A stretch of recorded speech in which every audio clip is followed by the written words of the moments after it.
misaotran'Andriamanitra lehibe isika fa afaka indray hanatanteraka izao fotoam-bavaka izao. Ho aminareo mandrakariva ny fahasoavana sy fiadanana avy amin'ilay ankehitriny sy taloha ary ho avy. Anio zoma 27 volana May izay ao anatin'ny herinandron'ny fanahy masina dia mibanjina ny lohahevitra isika hoe ny hevi-diso fototra momba ny fampianarana ny fanahy masina. Andeha ho vakitsika eo am-pitsanganana ny Salamo 7:20 andininy voalohany ka hatramin'ny fahadimy. Salamo 7:20 andininy voalohany ka hatramin'ny fahadimy. Amin'ny anaran'ny Tompo. Ny famindrapon'i Jehova no ho iraiko mandrakizay.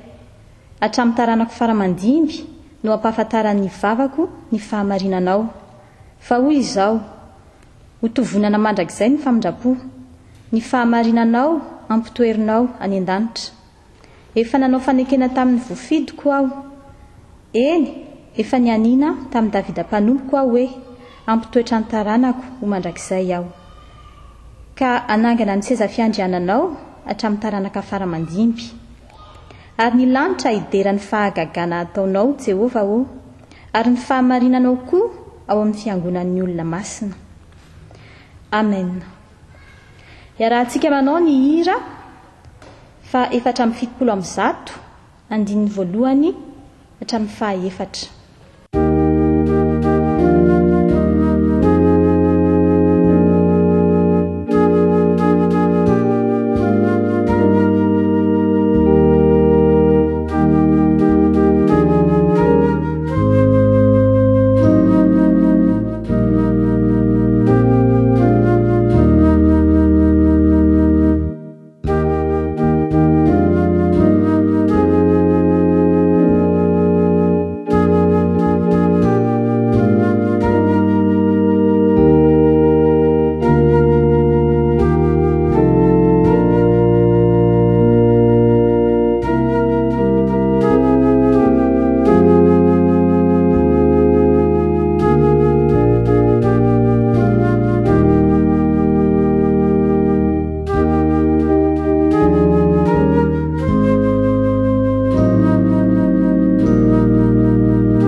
Iaraka hivavaka isika. Ry Andriamanitra rainay io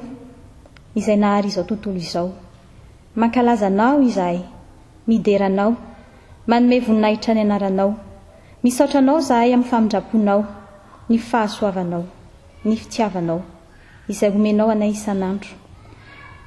Tonga eto izahay mahilaza fa tsara ianao ary mendrika indrindra. Izahay anefa dia minimivy lalana indraindray. Ko mifona aminao izahay ry Tompo malalo, mamindrafo aminay ary manatrefeno izao fotoana izao. Raha maki ny teninao izahay ary rehefa avy eo hitondra ny fampianarana ny mpanomponao dia mangataka aminao izahay mba hitoetra aminay tsirairay avy ary ameno anay ny fanahinao masina hanokatra ny fonay, ny masom-panahinay ka hanoranay ny sitraponao amin'ny fiainanay isan'andro. Amin'ny anaranao Jesosy Kristy. Amen.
afaka maksien'ny tenin'ny soratra masina sika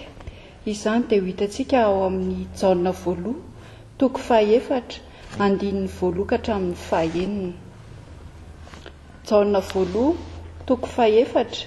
andininy 1 ka hatramin'ny 9. Rehefa hitantsika dia ovakitsika amin'ny anaran'i Jesosy. Ry malala, aza mino ny fanahy rehetra fa izaho toetra ny fanahy na avy amin'Andriamanitra ireny na tsy, satria maro ny mpaminany sandoka efa lasa any amin'izao tontolo izao. Izao no ahafantaranareo ny fanahin'Andriamanitra, ny fanahy rehetra izay manaiky fa efa tonga tamin'ny nofo Jesosy Kristy no avy amin'Andriamanitra, ary ny fanahy rehetra izay tsy manaiky an'i Jesosy Kristy dia tsy mba avy amin'Andriamanitra, ary izany no fanahin'ny antikristy izay efa renareo fa ho avy sady efa amin'izao tontolo izao sady izy. Anaka, ianareo dia avy amin'Andriamanitra ary efa naharesy ireny, satria lehibe izay ao aminareo no izay ao amin'izao tontolo izao. Isan'izao tontolo izao ireny ka dia miteny araky ny an'izao tontolo izao izy, ary mihaino azy izao tontolo izao. Avy amin'Andriamanitra izahay izay mahalala an'Andriamanitra no mihaino anay, izay tsy avy amin'Andriamanitra tsy mba mihaino anay. Izany no ahafantarantsika ny fanahin'ny fahamarinana sy ny fanahin'ny fampiviliana. Ray Masina manamasina anay amin'ny fahamarinana, tenao ny fahamarinana. Amen.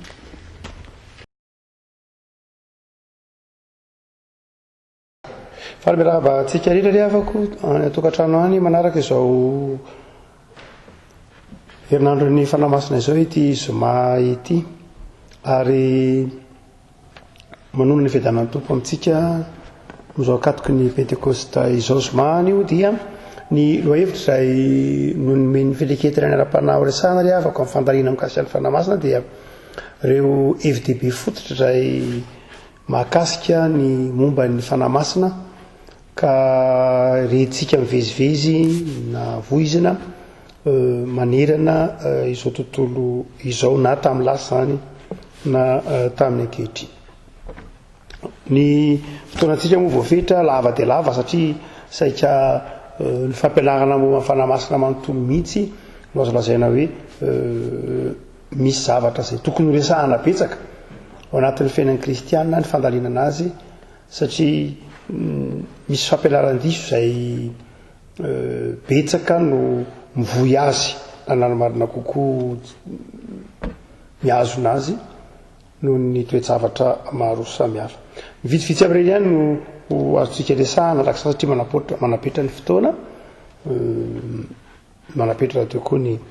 mety ho takatry ny saina maha-olombelona. No zany dia ry havako malala izay vitsivitsy fantatra teo amin'ny tantara no dia ho resahantsika. Ny soratra masina dia efa nanazava tamintsika tamin'ilay nivakiana teo ny hoe aza mino ny fanahy rehetra. Ny soratra masina zany eto Jaona apôstôly dia manazava fa misy karazana fanahy maro fa tsy hoe fanahy tokana ihany akory. Ary Paoly koa dia efa nanazava fa misy karazana fanahy maro mivezivezy eny amin'ny rivotra eny. Ary ny fanahy aza eny amin'ny rivotra eny koa dia misy fanahy ratsy izay mety ho mitaona ny olona ho hiala amin'Andriamanitra. Misy fanahy ratsy izay mety ho afaka maka ny endrik'Andriamanitra mihitsy ahy, izay ambaran'ny soratra masina. Ka anio tsika dia ao anatin'izany toe-tsaina hiheverana fa misy fanahy betsaka maro ka ilana ny amantarana, dika teny hoe zao dia fantaro zany fanahy zany, ny fomba matarana azy afaka malala dia ny voalohany dia ny soratra masina fantarina amin'ny alan'ny soratra masina izy re fanaza mitona retsika mity amin'izao tontolo zao dia fantarina amin'ny alan'ny soratra masina fa ny faharoa izay hamantarana azy dia ny tenin'ny Jesosy hoe ny vono hamantarana ny azo tsara dia mamovo tsara, ny azo ratsy dia mamovo ratsy. Tsy misy azo ratsy hamovo tsara ary tsy misy azo tsara hamovo ratsy. Reo ny fitaovana ampiresantsika ny afaka malala afahantsika mamantatra ny fanahy samy hafa eto amin'izao tontolo zao, ny soratra masina sy ny vonony azo. Misy fanomezam-pahasoavana ihany zay ataontsika hoe tsy betsaka mahagaga, tsy betsaka ny men'ny tompo azy fa misy mpanompon'Andriamanitra tena mahafantatra ny fanahy izy amin'ny fanahy izy. Fa na mahafantatra ny fanahy izy sy ny fanahy izy azy izy dia amin'ny alalan'ireo zavatra roa ihany. Mety misy ohatra mpaminany na mpanompon'Andriamanitra na mpitandrina na mpiandry mety tsindrin'ny fanan'Andriamanitra izy ka mahafantatra hoe itsy fanahy izy na itsy fanahy izy. Fa ny fomba matarany azy dia bitsiny fanahy masina ao anatiny, fanomezam-pahasoavana io. Saingy izao dia reo ihany no ampiasa ireo no rehefa mandresy lahatra antsika izy hoe tsy izy na izy io dia izao amin'ny alalan'ny soratra masina ihany sy amin'ny alalan'ny vonon'ilay fanahy. Izy zany tsy hoe tsy izy koa ny hoe tsy izy io fa aza makany fotsiny tsy zay re afaka malala na hoe aza mandehandeha fotsiny fa mijanono ato fa tsy izy zany diso zany tsy manao an'izay re afaka malala ny fanahy masina fanahin'ny fahazavan-tsaina. Fanahy masina fanahin'ny fahazavan-tsaina dia manazava izy hoe izao ny tsy maha izy azy jereo ny soratra masina na izao ny tsy maha izy azy jereo ny vony. Ka vitsivitsy osika no ndeha ho resantsika afaka malala mikasika ireo zay fampianarana fototra momba ny fanahy masina zay tsara fantatsika. Voalohany amin'ireny dia ny momba ny trinité, momba ny trinité miteny hoe trinité dia raha lazaina tsotra dia Andriamanitra telo izay iray, telo izay iray. Fa azo lazaina hoe mazava kokoa azy izy ny hoe ray nefa telo ihany. Zany hoe Andriamanitra ray izy fa niseho tamin'ny endrika telo. Dia Andriamanitra ray, Andriamanitra zanaka ary Andriamanitra fanahy masina. Ary rehefa miteny hoe telo izay iray tsika na trinité re afaka malala dia ny fiangonana mino ny trinité dia mino ny fanahy masina ho Andriamanitra zany, ary mino ny fanahy masina ho Andriamanitra zay ivavahana amin'ny alalan'i Jesosy Kristy Tompo, tahaka ny Andriamanitra zay inotsika ny Andriamanitra ray amin'ny alalan'i Jesosy Kristy Tompo. Ny trinité zany dia ny fampianarana momba ny trinité dia fampianarana anankiray koa momba ny fanomezan-toerana ny fanahy masina. Ny fandavana ny trinité rehefa afaka malala dia efa fandavana amin'ny ilany ny maha-Andriamanitra ny fanahy masina. Dia amin'izao androntsika izao betsaka ny mivoiny hoe na dia nyteny trinité raha tsy ao anaty soratra masina, tsy ao anaty soratra masina, betsaka geny tsy ao anaty soratra masina fa teny iny teny ny trinité nge teny nampiasaintsika voambolana teknika ny teny hoe trinité voambolana teknika, fa ny foto-kevitra dia mazava mampilaza tsaraka ny jaona toko 5:20 toko 20:20 toko 2:20 manazava maharay an'Andriamanitra sy Jesosy sy ny maha-Andriamanitra sy Jesosy naniraka ny fanahy masina. No zany dia mazava ny trinité lay voambolana ny vaovao vao nentiny aty amin'ny andron'ny taonjato fahaefatra, fa lay toetra lay territorien moa no tondra voalohany voambolana tsoina hoe trinité zany hoe ray ny fiangonana ray aman-dreny fiangonana fahizay hoe trinité amin'ny teny hoe tri. Fa tsy tokony adinoana dia ny finoana momba ny trinité dia finoana efa niaina ny fiangonana hatramin'izay. Mety ho sarotra amintsika indraindray no mahatakatra n'ilay hoe trinité mazava ho azy, tsy mora manakatra ny hoe trinité, fa mazava kosa misoratra masina ny trinité. Misy kristianina, misy fiangonana manay antsy tsy misy ny trinité, tsy marina ny trinité, tsy mitombina ny trinité, fa zavatra hafa mihitsy ny momba an'Andriamanitra tokana izy dia fanamasina fitaovana ny zanaka olombelona Jesosy tsy Andriamanitra fa olona sy ny sisa rehetra dia fampianaran-diso zany rehavako malala fa fampianaran-diso izay tsy manome toerana ny fanamasina ka anankiray izay hotsika manao hoe fampianarana fototra diso dia ny fandavan'ny olona ny trinité fandavana ny trinité dia midika fandavana an'Andriamanitra fanamasina ho tsy Andriamanitra marina fa tsy atakatry ny saintsika daholo momba an'Andriamanitra haverina mihitsy ry havako ahoana moa no atakaratsika an'Andriamanitra feno tsy takarantsika Andriamanitra feno lohantsika kely de kely de kely de kely ny taonantsika fohy de fohy de fohy ny hita masontsika de tsy misy mahita any amin'ny 30 kilometatra kory azy fa tsy matazana lavitra no zany dia sombitsombony ny fahalalantsika ny apôstôly Paoly amin'ny Korinthiana voalohany toko 12 sombitsombony ihany toy ny varavarana amin'ny tafitafy afaka manana ny sokatra kely dia afaka manana angarana momba an'Andriamanitra fa tsy ny momba an'Andriamanitra ray manontolo akory no hitatsika ary raha hitatsika sy fantatsika ary dia tsy zaka ny lohantsika raha takatsika daholo momba an'Andriamanitra rehetra dia mitovy amin'Andriamanitra tsika zany fehezitsika Andriamanitra zany tafiditra ao anaty lohantsika zany Andriamanitra raha takatry ny lohantsika daholo no zany dia ampalaitretena rehavako malala no aneketsika fa betsaka ny zava-miafin'Andriamanitra sy ny momba an'Andriamanitra tsy takatritsika tsy hoe nafenony zany fa tsy sahaza tsy takatritsika tsy mbola mety amintsika raha hatrizay tonga ny tanteraka rehefa tonga ny afatsak'Andriamanitra tsika dia mazava ny rehetra saingy izay nahampahafantarina antsika kosa momba an'Andriamanitra ampy avovontsy atsika ampy inotsika ampy hiterizana atsika iza zany ny fanamasina no zany dia ny fanamasina dia ny finotsika ny trinité dia midika fanomezantsika toerana ny fanamasina ho Andriamanitra zay zany rehavako malala fampianarana iray ny tsy fanekena ny trinité izay midika tsy fanekena ny fanamasina ho Andriamanitra fa ny faharoa rehavako malala zay fampianarana diso mitranga koa ka mihamaro toerana tsikelikely ao anaty dia ny ataontsika indray hoe momba ny fanamasina ny trinité zany dia manome toerana ny fanamasina fa ity taonjatoerantsika ity indray dia mena toerana ny fanamasina ary ataontsika hoe lasa ny fanamasina irery ihany nahazo toerana indray ireo ataontsika hoe fiangonana na mouvement pentecôtiste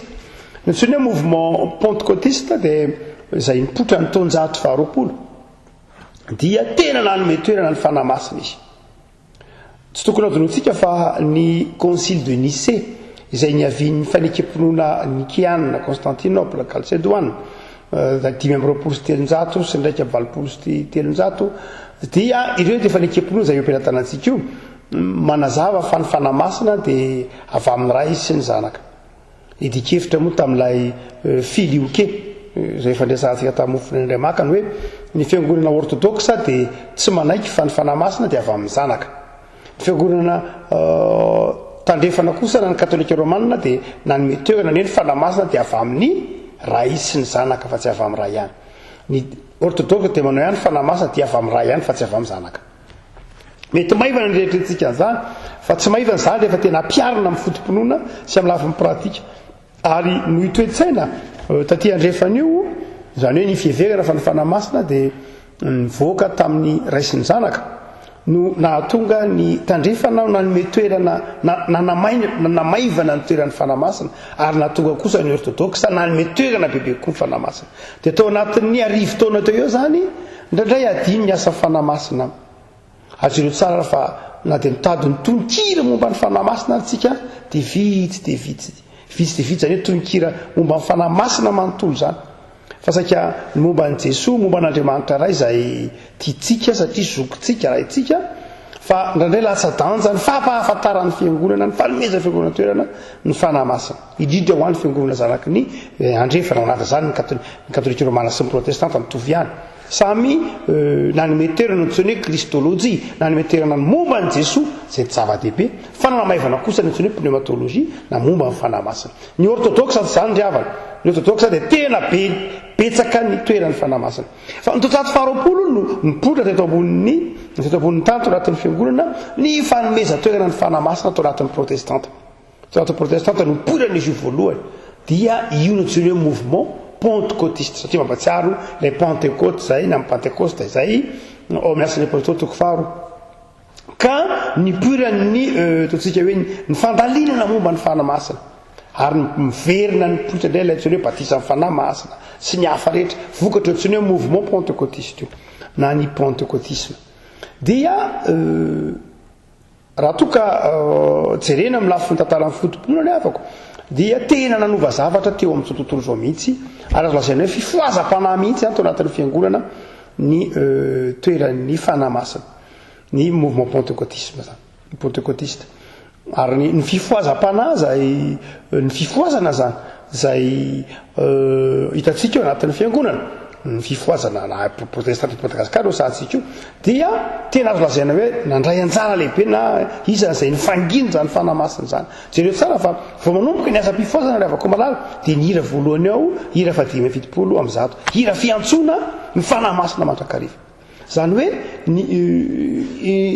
na dia tao anatin'ny fiangonana protestante réformé sy luterana zany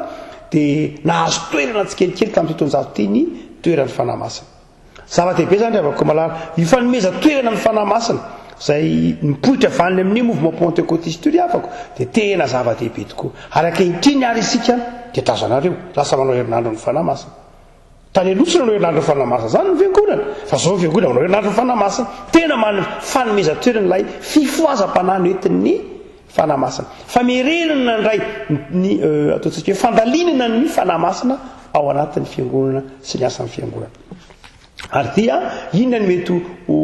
ataontsika hoe zava-dehibe dia lay toerana lay fametrahany fiangonana indray ny fanamasina ho mpitondra haim-baovao fametrahany fiangonana iray ny ataontsika fitaomana ny fiangonana indray hatsiaro haim-baovao ny conseil communique des églises ay nivory-tany Canberra 20 taona lasa zay dia nanome toerana voalohany indrindra hatsiaro ny conseil communique des églises any ny fiangonana kristianina maneran-tany zay nivory-tany Canberra 20 taona lasa zay nanazava n'le hoe fanamasina avia vaozy ny voary manontolo zany hoe ity tonjatona antsika ity rehefa komana dia tena tonjato zay indrasana ny asan'ny fanamasina vokatry ny finoana ny Jesoa averina ihany fa ny fanamasina dia vokatry ny finoana ny Jesoa no andraisantsika azy dia io zany no mitondra haim-baovao ka nisy fiavana rehefa tena nomena toerana indray ny fanamasina dia lasa inona no nitranga lasa adino nanamamarina koa lasa nisy fivilian-dalana lasa nisy fivilian-dalana ka reto ny fivilian-dalana satria ny fanamasina tsy ntsika teo fanahy ny fanomezam-pahasoavana ny fanamasina ao amin'ny asan'ny apôstôly toko faharoambiny ao amin'ny Korintana voalohany toko faharoambiny folo ny fanamasina no manome ny fanomezam-pahasoavana ka rehefa notsindrina mafy loatra indray le asan'ny fanamasina rehavako malala dia lasa notompoina ny fanomezam-pahasoavana zany hoe lasa lay fanomezam-pahasoavana no notompoina fa tsy lay Andriamanitra sanatria tsy lay Andriamanitra nanome lay fanomezam-pahasoavana ary lasa natao tanjona indray lay fanomezam-pahasoavana fa tsy lay fanamasina tsy tokony adoroantsika ny fanomezam-pahasoavana matoa mena ny fanomezam-pahasoavana dia misy dikany raha ohatra ka omena penina ianao ka omena taratasy ny dikan'izay manorata misy zavatra asaina soratana zany eo raha ohatra ka omena bisikileta ianao ny dikan'izay misy zavatra mpanirahana anao eo dia ohatra izay koa rehavako malala matoa omen'Andriamanitra ilay fanomezam-pahasoavana dia misy zavatra tiana atao zay matoa omeny ny fanamasina ilay fanomezam-pahasoavana eo dia misy zavatra tiana atao tokony ampiasana io fanomezam-pahasoavana io rehavako malala fa izao rehavako malala rehefa nisy fivilian-dalana tsikelikely dia izao ny zavatra nitranga tadiavin'ny olona ny fanomezam-pahasoavana fa izao tsy tena fantanina ny ampiasana azy ary indraindray aza dia natao fikatsahana fanomezam-pahasoavana ilay fanamasina ary nitranga mihitsy ara dia manao hoe rehefa mandray fanamasina dia tena tsy maintsy misy ireto fanomezam-pahasoavana ireto zany hoe lasa natao maridrefy andraisana ny fanamasina lay fanomezam-pahasoavana hitantsika zany rehavako malala dia vokatra zany dia lasa ny anahazo toerana ny fitadiavana fahagagana lasa mpitady fahagagana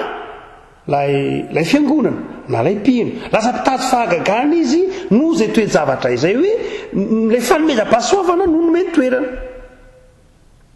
averina ndray mandeha tsara avako malala fa ny fanomezam-pahasoavana matomen'Andriamanitra dia mifamatotra amin'izay zavatra tian'Andriamanitra atao lay fiangonana tsy heviny ny fanomezam-pahasoavana raha ohatra ka tsy ao ampiasain'ny fiangonana amin'izay tian'Andriamanitra ampiasana azy fa ny taonjatony anantsika vokatr'ilay fanomezan-toerana amin'ny fanahy masina dia nisy fivolian-dalana ka dia lasa nanompo fanomezam-pahasoavana sy nanompo fahagagana ny fiangonana na ny mpino sasatsasany lasa mpitady fahagagana izy dia hitatsika fa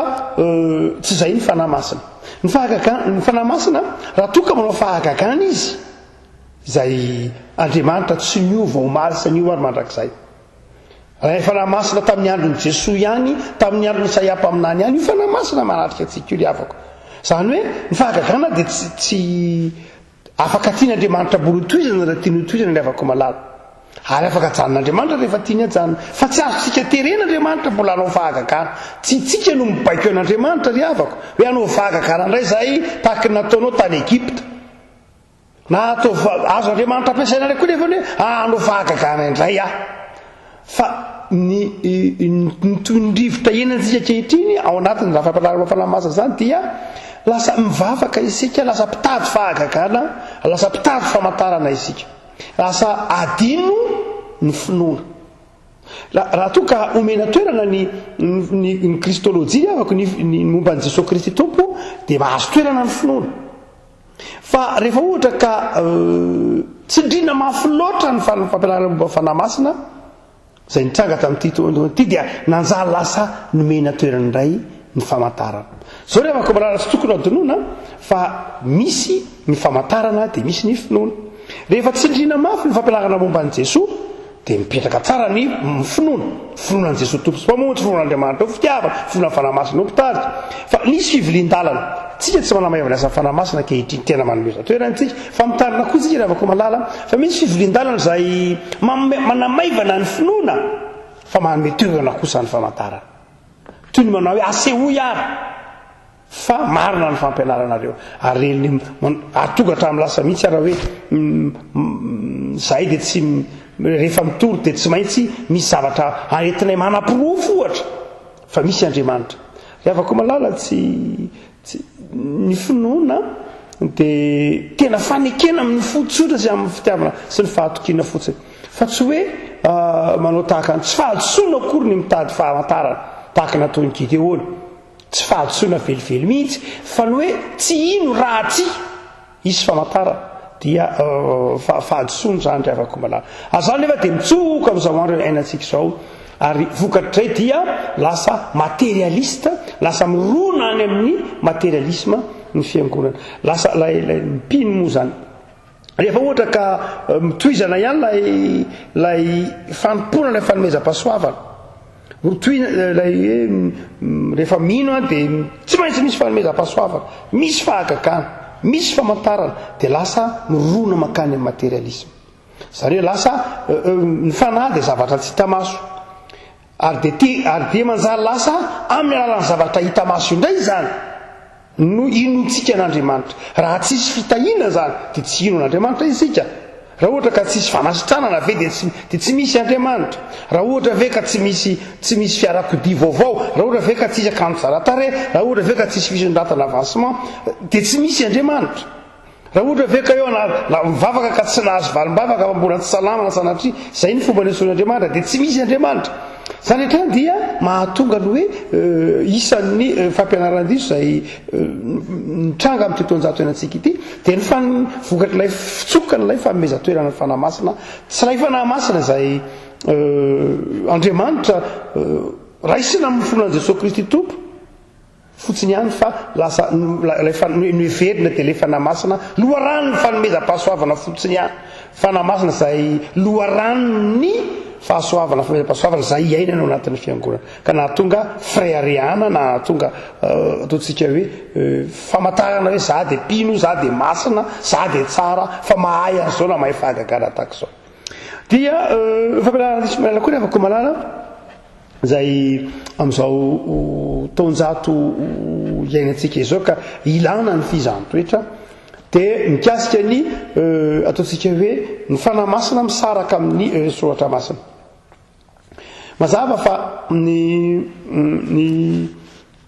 mpindry avako malala dia manana fifandraisana amin'Andriamanitra, ary izy fifandraisana amin'Andriamanitra dia amin'ny alalan'ny vavaka. Fa ny mitranga dia misoratra masina manazava fa Andriamanitra dia amin'ny toerana rehetra,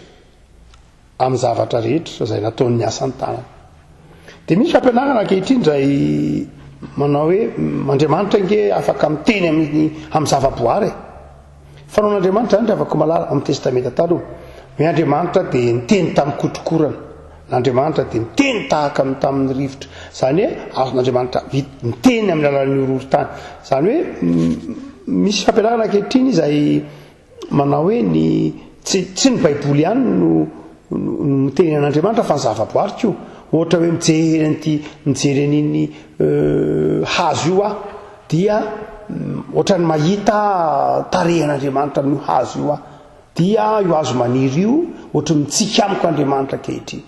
Na koa rehefa mijery rahona dia ohatra mahita sarin'Andriamanitra eo amin'ny rahona io, to tezitra be Andriamanitra amin'ilay rahona. Na koa rehefa mijery ny tendrombohitra ry ariko ny tendrombohitra dia ohatra ny tsotra ny mahazatra ilay ariko ny tendrombohitra fa toa ohatra ny Andriamanitra mitana karavasy zany.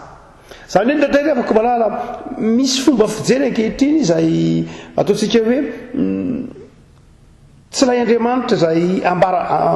aseho ny tesoratra masina mahazatra loatra, fa hoe Andriamanitra izay hita eny amin'ny rehetra eny. Hoe ohatra zao tamin'ny farany teo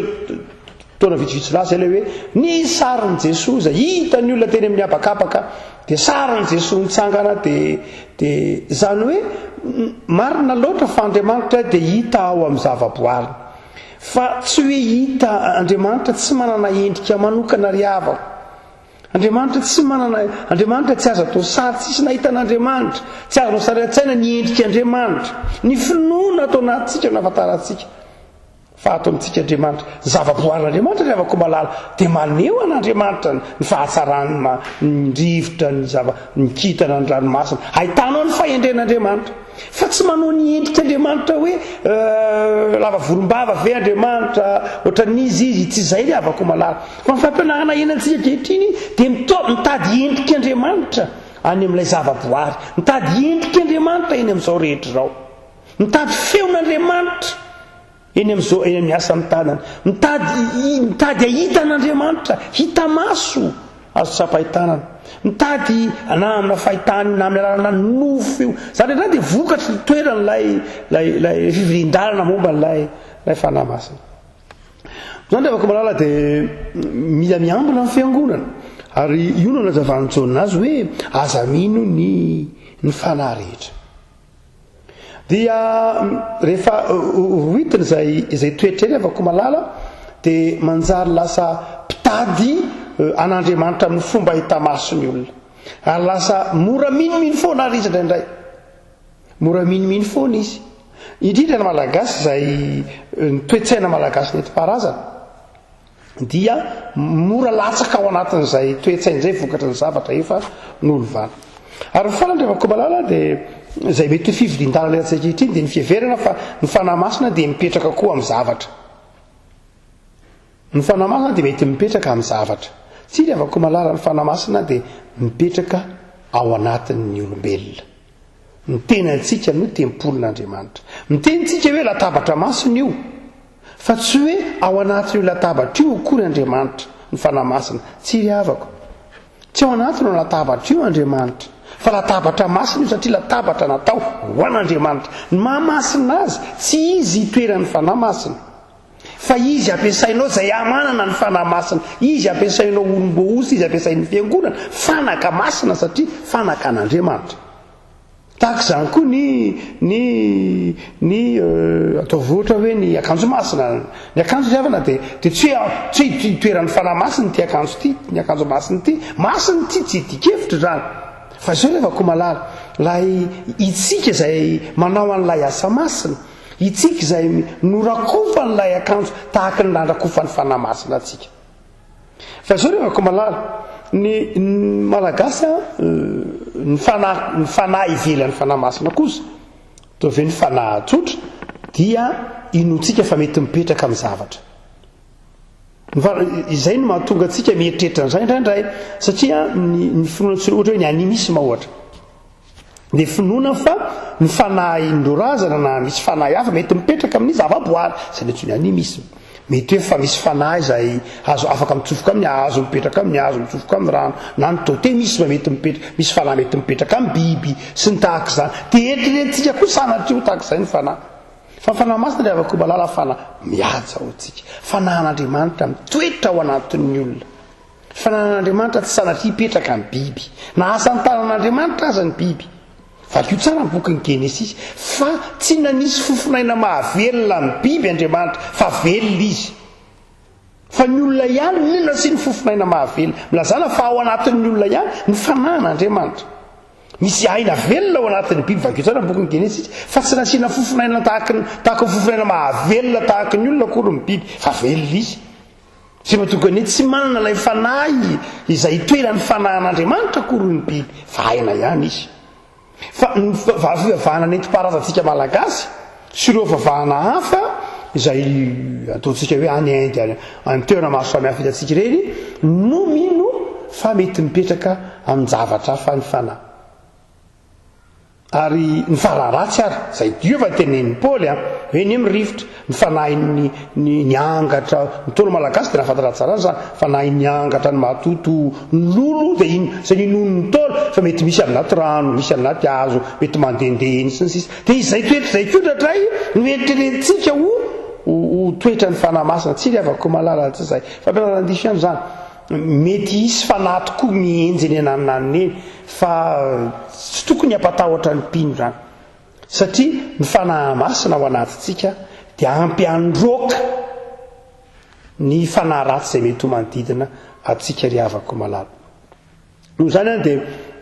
mitandrina isika satria indraindray mety ho adino zay ny tolo malagasy ny tretrany hoe ny fanahy dia ohatra hoe trano misy lolo trano misy angatra trano misy matoto dia ahoana no atao raha ohatra ka hiasa ao aminy dia indraindray misy fomba na misy liturjia hafahafa ataony olona sasany amin'ny fandroana ilay fanahy hoe mitoetra ao anaty tsiry avako malala ny olona ihany ny olona tompony trano ny olona onona ao amin'ilay trano ny olona nampiasa ilay trano ino no ampahirezina sy hiasana afahana mandroaka ilay fanahy rehefa tonga ao anaty io rehefa malala rehefa tonga ny mazava miala ny maizina zay fotsiny ihany rehefa malala rehefa tonga ny mazava miala ny maizina aiza ny mazava ao anatin'ny olona ny mpino ny mazava fa matoa misy ny maizina dia tsisy mazava zay fotsiny ihany manjaka ny maizina rehefa tsy eo ny mazava hoento ny mazava dia afaka ny maizina ina ny dikan'izany ny olona zay manana ny fanahin'Andriamanitra ao anatiny no mandroaka ny aizina azay ny mahatonga ny mpino riavako malala tsy tokony ho sary tahotra tsy tokony ho kanosa fa manana ny fanahin'Andriamanitra izy dia afaka mandroaka ny fanahy ratsy amin'ny alalan'ny vavaka tenin'Andriamanitra ary ny tenin'Andriamanitra zay vakina ny tenin'Andriamanitra fiaraha-mivavaka dia fahazavana mandroaka ny asan'ny maizina ao anatin'izay toerana misy itsika na mipetraka izy na mipetraka izy fa riavako malala dia hotsika manao hoe inona azy zany raha ohatra ka zay ny fampianaran-diso inona zany no matarana fa diso ilay fanahy raha ohatra ka miteny manao hoe zao toetra ny fanahy hoe inona no matarana fa tsy avy amin'Andriamanitra ilay fanahy dia soatra masina ihany amalitsika azy rehefa malala voalohany dia bokyny Deutéronomie toko fahatelo ambin'ny folo zao mbola boky Deutéronomie toko fahatelo ambin'ny folo tamin'ny andron'ny Mosesy moa dia efa nisy zany hoe boky Deutéronomie toko fahatelo ambin'ny folo raha tahiny misy mpaminany na mpaninofo eo aminareo izay milaza famantarana na fahagagana aminao sady manao hoe andeha sika naraka an'Andriamanitra hafa na hoe andeha sika naraka fanahy hafa tsy maninona aoka nompo azy na tanteraka aza ny famantarana na fahagagana izay nilazainy taminao dia aza miaina samy mpaninofo zany anareo fa mizaha toetra anareo Jehova mizaha toetra anareo Jehova dia asainy misy fanala misy olona izay mety ho nitona ay ny avako malala hoy boky Deutéronomie fizantoetra avelan'Andriamanitra hitranga ny fisidy reny fanahy isan-karazany reny hamantarany hoe mitoetra amin'ny finoana ianao sa tsy. Deutéronomie 7:10 natanteraka aza ny zavatra lazain'ilay fanahy dia izao fatary fa mety ho fizantoetra hamantarany hoe mitoetra amin'ny finoana za tsy mitoetra amin'ny finoana. Sao dia mivavaka amin'ny fahagagana ianao, sao dia mivavaka amin'ilay famantarana ianao, sao dia mivavaka amin'ilay zavatra hita maso ianao, sao dia mivavaka amin'ilay zavatra amin'ilay materiel ianao na amin'ilay hoe fahasoavana fahasoavana fotsiny ihany fa tsy miorina amin'ny finoana amin'ilay Jesosy velona. Zany dia avako malala dia izay ny dikany voalohany fizantoetraka ny dikan'ireny fanahy maro isan-karazany ireny. Noho izany dia aoka hitandrina mpindriavako fa andro farany izao iainantsika izao dia ilaina ny fikiran'ny mpino amin'ny finoana izay ao amin'i Jesosy Kristy Tompo. Dia tsika manao hoe ny finoana tsy tokony mpino zany a dia ny maridrefiny a dia tsy fahagagana kosa. Raha ohatra ka manoloana ireny fampianarana maro samihafa amin'ny trango ireny dia ny maridrefinao tsy fahagagana fa ny maridrefinao iny ny finoanan'i Jesosy. Ny taonanao ino tsy hiala amin'ny Jesosy, tsy hiala amin'Andriamanitra ilay fampianarana. Raha izay izy dia avy amin'Andriamanitra. Izao anefa fantatr'ilay ratsy ihany izay dia raha mody amin'ny endrika ivelany izay nge mino an' Jesosy fa ny vondra ianao amatarana azy rehefa avy eo ametrahanao fanontaniana ianao hoe mino an' Jesosy mino an' Jesosy zay ianao mino an' Jesosy mino an' Jesosy zay nefa ilay Jesosy tsy zanak'Andriamanitra no enony fa Jesosy zanak' Josefa tsy mino ny Trinité ihany izy. Ianao ve tena mino an' Jesosy mpamonjy mino an' Jesosy mpamonjy zay fa zao tsy zanak'Andriamanitra enony fa zanak' Josefa ihany. Zany hoe nandray ilay fampianarana miteny hoe mino an' Jesosy izy fa ilay asany rehefa avy eo ilay vokatra entiny tsy zay. Ilay vokatra entiny ny faharoa amantarana azy tahaka izay nitranga ao amin'ny asan'ny apôstôly toko 2:12, asan'ny apôstôly toko 2:12, ny asan'ny apôstôly toko 2:12 rehefa nanao fahagagana Petera sy Barnabasy sy Saoly dia ozy ny olona mantsy azy tena tonga ato amintsika Mercure sy Jupiter. Zany hoe rehefa vita amin'ny Paoly sy Barnabasy ilay fahagagana dia tsy nitsodika tamin'Andriamanitra ilay olona fa nitodika tamin'ny Paoly sy Barnabasy. Dia noho izany dia avako malala dia izao endrika anankiray amantaranao fa tsy asan'ny fanahy. Mety mahay fahagagana ny fanahy io tenen'ny Deutéronomie io na fanahy ina na fanahy tsy voatery ny fanahy masina ihany mahay fahagagana, tsy voatery ny fanan'Andriamanitra ihany mahay fahagagana fa mety mahay fahagagana ny fanahy isan-karazany io Deutéronomie io ho fizantoetra. Mety misy mahay manasitrana, mety misy mahay mampalakarena, mety misy mahay manangana maty koa azy fa izao mizahatoetra Andriamanitra fa izao move mampitodika anao amin'Andriamanitra sa tsy. Zay ny voafaharoa tena mampiorina anao amin'ilay Jesosy Kristy velona ve fa sao dia mampiorina anao amin'ny materiel. Zany hoe mampiorina anao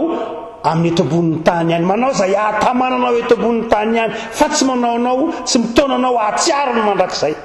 Sao dia ilay zavatra omena sao dia mahatonga anao ho fréaréana no mahatonga ilay fahagagana fa tsy mahatonga anao hiorina bebe kokoa amin'Andriamanitra. Zay ilay tenenina hoe ny vono alalàna ny hazo na koa aza nitonanao hitodika amina olombelona. Zany hoe rehefa mitranga ilay asan'ilay fanahy masina dia tsy Andriamanitra sy Jesosy no hita fa ilay olombelona. Ilay olombelona no hita, ilay olombelona fiasarana anao ilay fahagagana iny no indraindraina, iny no tompoina, iny no lasa tena maka ny toeran'Andriamanitra mihitsy ary na tsy mivantana azy. Azay ny fanendretena ilay avako malala indraindray ilay olona no hita, ilay olona amin'izay fotoan'izay dia mitandrina isika ry havako fa ny fanahy masina ny asan'ny fanahy masina tsy mahampitodika antsika mihitsy hanindrahindra olombelona na hivavaka amin'ny olombelona na hanompo olombelona fa ny fanahy masina ry havako malala dia nitaona antsika ho ao amin'ny Jesosy irery ihany. Ary marika ry havako malala afantaranao koa fa ny diso ny fampianarana anankiray dia ny tenin'Andriamanitra mamove izy tena marina tsara ny tenin'Andriamanitra. Ary rehefa miteny tenin'Andriamanitra dia tsy andinitsohatra masina ray na roa fa marina misohatra masina manontolo, marina misohatra masina manontolo. Tsy hoe andiny anankiray na anankiroa ao anatin'ny sohatra masina nke misy antsoina hoe principe biblique. Zany hoe ohatra besaka sika zao ohatra miteny hoe fanambadiana ao amin'ny soratra masina misy manambady maro ohatra Jakoba manambady roa izy ohatra i Abrahama fa zao rehefa jerena ny soratra masina manontolo le principe biblique momba fanambadiana dia lehilahy ray vadiny vehivavy ray fa marina fa misy fotoana ny patriarka nanambady maro fa tsy zay no izy marina fa ao amin'ny soratra masina misy fampiarafesana fa tsy zay no izy tokony hampirafy Abrahama sa nampirafy Daoly afa-tsy Isaka ihany fa izao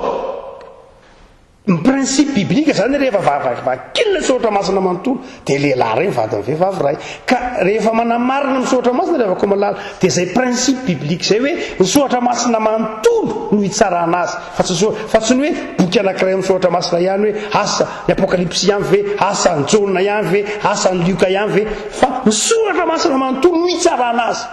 fa raha ohatra ka ny apahana anankiray ihany no hitsarana ho azy dia tsy ny soratra masina manontolo zany amin'ny protestanta dia izao ny soratra masina ihany ary ny soratra masina manontolo hotsika hoe zava-dehibe ny avako ny izahantsika toetra ny fanahy ary zany fomba izahantsika toetra zany dia amin'ny alalan'ny ny tenin'Andriamanitra ny farany dia mivavaka ry avako malala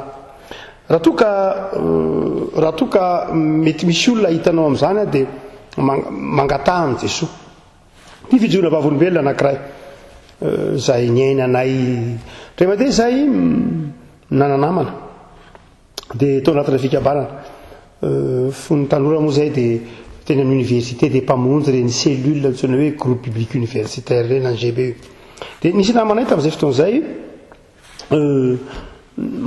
isaky ny manofo izy hoe maty le olona dia maty foana le olona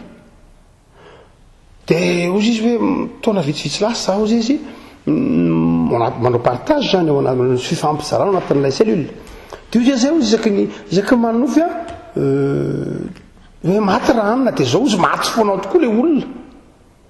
tsy ndria mandeha tsy indroa tsy nitelo tsy nefatra ozy raray ozy olona mafy be ozy mahita hoe olona tena tianao zany tonga dia lasa nofinao le tonga dia fantatrao zany hoe ho faty le olona dia tsy zakanao dia tanora moa zay tamin'izany mbola ankizy tena ankizy tao anatin'ny fahatanorana fa nisy zoky tao anatin'le fikabanana ny temanao hoe zao no izy mangataha amin'Andriamanitra dia ndotsika hivavaka ka izao raha tianao ny anesorana zany zavatra zany ka tsy akasitrahan'Andriamanitra hoe soro zany fa tsy sitraponao Andriamanitra soro zany fa tsy mahasoa tsy mahasambatra satria raha ohatra ka asan'ny fanamasina dia tokony mahasambatra anao sy mitondra fifaliana ho anao fa raha mahatondra fahoritsaina ho anao tsy asan'ny fanamasina dia nitokana ny vavaka izy sy ireo sokosoko zay moa tamin'izany mbola taona dia tanoa fa izao teoria afaka ilay fanahy any hoe tsy nanofo an'izany intsony izy hotsika manao hoe raha ohatra ka misy manana fanomezam-pahasoavana ve sanatry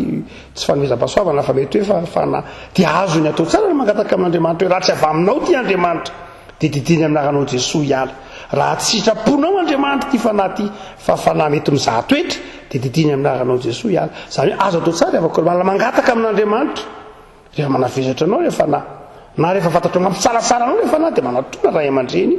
dia eo no hitsarany amin'ny alalan'ny vavaka no hitsarany amin'ny alalan'ny asa no hitsarany hoe izy sa tsy izy mampahiranao avako malala zany rehetra dia tena mampahiranao fa mila miambina ny mpino ary mila miankina amin'Andriamanitra amin'ny tenin'Andriamanitra sy ny vavaka ary mahatoky amin'izay zavatra efa nampianarana anao sy ny tezananao vavakasika tompo mizoranao zahay noho ny tamin'ity herinandro ny fanahy masina ity betsaka tokoa ny fampianaran-diso zay renay hitanay amin'izao vanim-potoana ankehitriny zao mikasika ny fanahy masina inona moa zay tompo na ny sainay ara-marivo dia marivo tsy mahatakatra ny marina sy ny diso akory indraindray fa ny fanahinao masina ny fanahin'ny fahazavany saina mahay manavaka indrindra ary zay no iangatahanay ny fitarianao hanananay fanetretena aizanay manavaka izany ary manampiny fiangonanao amin'ny fahendrena ho tiany teninao iaina min'nybavaka aizany mamantatra ny izy amin'ny tsy izy ary ahafahany kosa manome mampiasa amin'ny fanomezam-pahasoavana maro samihafa zay omenao ny fiangonanao zava-dehibe tompo dia nifikiranay aminao Jesosy velona nandresy ny fahafatesana sy namonjy anay koa dia ny fanahinao masina hiasa mahery aty anatinay dia mampianarana hitoetra mandrakariva amin'ny finoananao rahay zanaka fanahy masina. Iombola ilay afaka nampianarana anay manao hoe raha inay izay ho any an-danitra.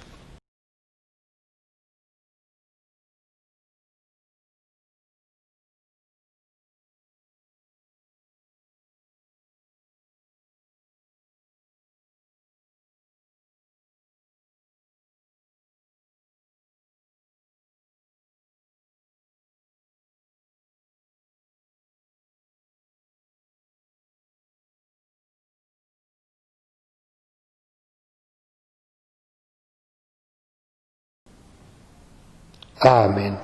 Raha isoany tsotra. Fahasoavan'i Jesosy Kristy izay mihoatra noho ny fahalana rehetra ny eo aminao, ka ny fanahy masina no hitoetra sy hampahery ianao, ka ataony saina iray sy vava iray ianao amin'ny fahakalazana ny anarany, mahatoky ilay efa niantso anao izy no anefa izany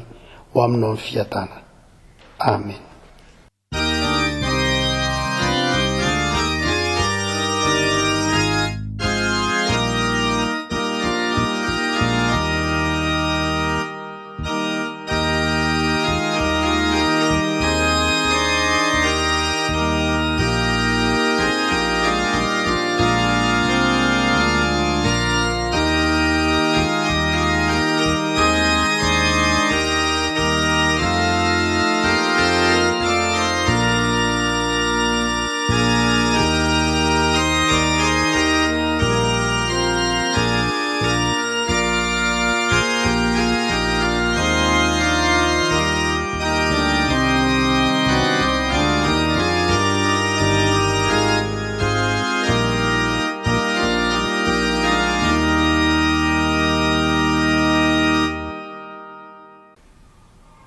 Ho an'Andriamanitra ireny voninahitra amin'ny anaran'ny Ray sy ny Zanaka ary ny Fanahy Masina. Amen.